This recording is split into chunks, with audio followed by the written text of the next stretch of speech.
따라서 이 사건의 경우 내란죄에 관해서도 공수처의 수사권을 인정하는 것이 타당하다는 것이 이 법원의 판단입니다.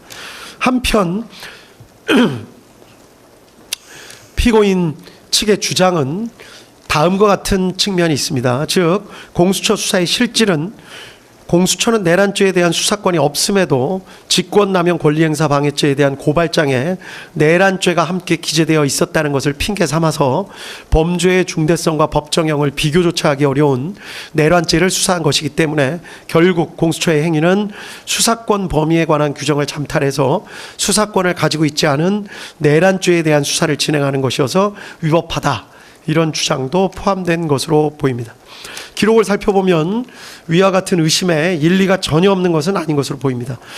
다만 공수처와 별도로 내란죄에 관한 수사권이 있는 경찰이 별도로 수사를 개시하였었고 공수처와 경찰 등이 2024년 12월 11일 공조수사본부를 결성해 협의를 거치기도 했습니다. 그리고 12월 16일 경찰이 공수처의 사건을 이첩하기도 했습니다. 이런 사정에 비추어 보면 법규상의 잠탈 주장은 그대로 받아들이기 어렵습니다.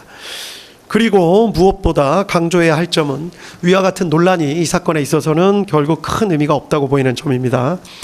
공수처의 수사권이 없다고 하더라도 검찰이 공수처 송부기록 외에 다른 증거들을 종합해서 기소를 결정한 것으로 보입니다. 검찰의 기소 자체를 위법하다고 보기가 어렵습니다. 두 번째로 공수처가 수집한 증거를 다 빼더라도 검찰이 수집한 증거들 그리고 이 법원이 증거로 채택하여 조사한 증거들에 의하더라도 지금 유죄로 판단되는 피고인들에 대해서 유죄 판단을 할 증거가 충분하다는 것이 이 법원의 판단입니다. 따라서 공수처의 수사권 유무와 관련된 기소의 적법성, 증거 관련 문제는 결국 발생하지 않습니다. 다음, 위법 수집 증거 관련 내용입니다. 원본성, 무결성이 입증되지 않은 증거 등 다수에 대해서 모두 증거 배제 결정을 하고 이를 판결문에 별지로 첨부하였습니다. 군사기밀 관련된 증거에 대한 위법 수집 증거 주장도 하고 있지만 이 부분에 대해서는 받아들이지 않습니다. 구체적인 위법 수집 증거 관련 판단 부분은 모두 판결문에 자세한 이유를 설치했기 때문에 관련 부분을 살펴보시면 될 것 같습니다. 이러한 사정 하에 해당 증거들, 이 법원이 적법하게 채택하여 조사한 증거들을 의해서 다음과 같은 사실이 인정됩니다. 인정된 사실관계는 판결문에 자세히 기재가 되어 있습니다. 간략하게만 강조될 부분에 대해서 말씀을 드리겠습니다. 이 사건의 경위입니다.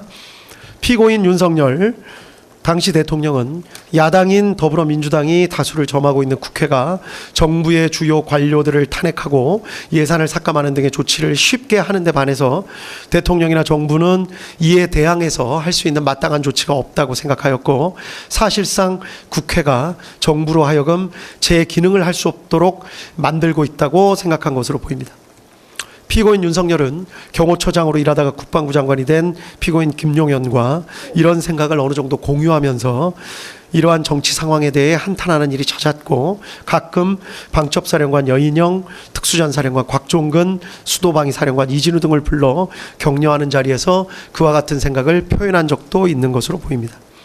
한편 피고인 김용현은 전 정보사령관 피고인 노상원과 친밀한 관계였는데 이른바 부정선거가 우리 사회에서 벌어지고 있는 것은 아닌지 의심을 하면서 이에 대한 조사나 수사가 필요하다는 데 공감을 가지고 정보사령부 요원들을 활용해서 부정선거 수사를 할 나름의 구상을 한 뒤 피고인 노상원을 시켜서 정보사령관 문상호 등으로부터 정예 요원 명단을 추천받게 하는 등 나름의 부정선거 수사를 준비하고 있었던 상황이었던 것으로 보입니다. 이러한 배경 하에 피고인 윤석열은 국회에서 감사원장 등에 대한 탄핵소추 절차를 진행하는 등의 일까지 생기자 피고인 김용현과 사이에 비상계엄을 선포해서 국회 활동 및 일체의 정치 활동 등을 금지하는 포고령을 내리고 그 다음 국회에 군을 보내 국회의사당 등을 봉쇄하며 국회의원들이 모여서 토의나 의결 등을 하지 못하도록 막고 아울러 국회의장 여당과 야당 대표 등 주요 인사들을 포고령 위반의 형식으로 체포 구금하며 이 기회에 군이 선거관리위원회 서버 등을 확보 분석하고 선관위 전산 직원들을 신문하는 등 부정선거 수사를 진행한다는 내용의 개괄적이거나 구체적인 계획 등에 대해서 서로 합의를 하고 이를 12월 3일 22시경에 실행하기로 계획하고 세부 계획 등을 피고인 김용현에게 맡겼던 것으로 보입니다.